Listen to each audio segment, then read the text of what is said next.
My mom told me to pack everything that's important to you, that you can have forever. Enrollment has dropped a lot since the whole lava eruption here in the Leilani Estate, and it's just really sad, you know, that the kids aren't able to come to school because then they're missing out on a lot of their work, you know. Just like the ones that do come to school and they tell us their stories, it's really hard to hear, you know. It's heartbreaking because, I mean, we're like a family here at the school, you know, even in the after-school program, and to see them suffering and going through this at such a young age, it's just really sad, you know. Today's my first day back at school. I felt very emotional because I had to leave the place that I grew up in. And then when I saw it, I started to cry a lot. There's a big, huge cracks around the whole entire house and underneath our house. And our house is sinking. But I can see the vents and the smoke coming out. My mom told me to pack everything that's important to you, that you can have forever. Yeah, I just took my clothes and my pictures.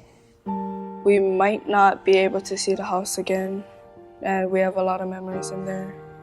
And my grandpa and my cousin took their last breath in that house. And my great-grandma had her last memory in that house. So it really hurts.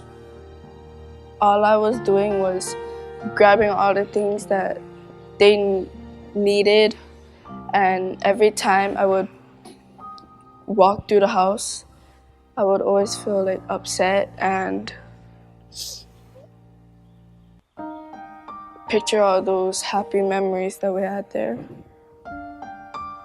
When I talk to my friends, I feel good, but whenever they bring up, "Is your family okay?"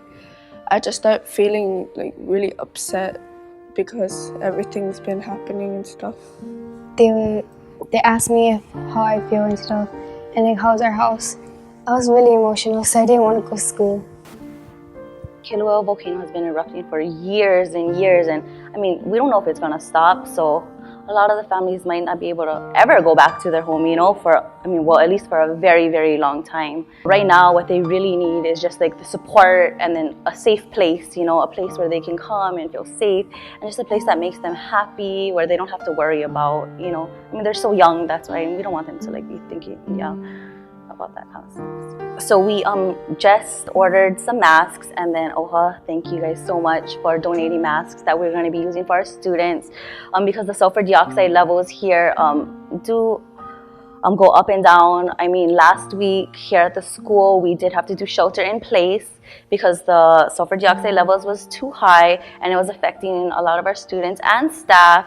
I mean, I myself was throwing up and had a headache, you know, and stuff like that. And you don't think that breathing it in, it would do that to you, but it does, and that's why a lot of our students aren't coming to school, because of the safety hazard there. Yeah, so just to be able to provide these masks to our students means so much. I mean, a mask is better than no mask at all, I think. So I mean, it's just amazing. The community is so amazing. I actually went to Pu'uhonua O Puna to volunteer. It was just amazing to see all the things that the community members are bringing: clothes, food, they feed them meals, toys for the kids, just coloring books, because you wouldn't think, you know, that the kids need that kind of stuff, but it's not the first thing that you're going to take when you're evacuating a home. So now the kids who's in the shelters with their families, I mean, they have nothing to do, so just a coloring book, it means so much to the kids, and it's just amazing to see the community coming together, you know, during a time like this.